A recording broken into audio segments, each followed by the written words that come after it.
डाकू वो हर तरफ डाकू है, ठीक है ना, डाकू राज है, अच्छा ठीक है ना जी।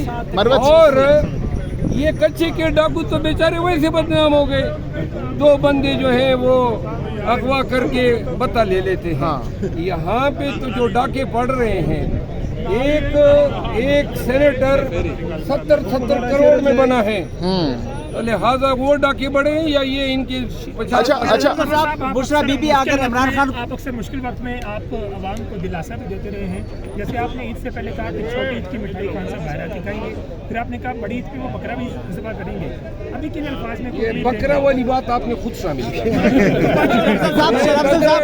मैं बकर ईद कहता ही नहीं हूँ, मैं ईद उल अज़हा कहता हूँ, तो मुझे पता है।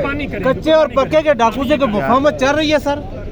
हमारी किसी डाकू से मुफाहमत नहीं चल। शरफजल साहब, इमरान खान साहब या बुशरा बीबी को अगर कुछ हो जाता है तो जिम्मेदार एस्टेब्लिशमेंट होगा या मौजूदा हुकूमत? ये किस तरह की बातें करते हैं कि कुछ हो जाए, तबीयत खराब हो गई ना, कोई अल्लाह न करे।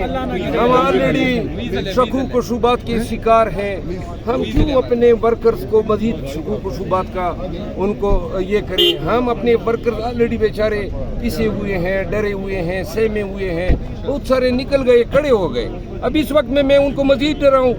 मैं हमेशा हिम्मत की बात करता हूँ, लोगों को हौसले का पैगाम देता हूँ, लोगों को खड़ा होने का पैगाम देता हूँ।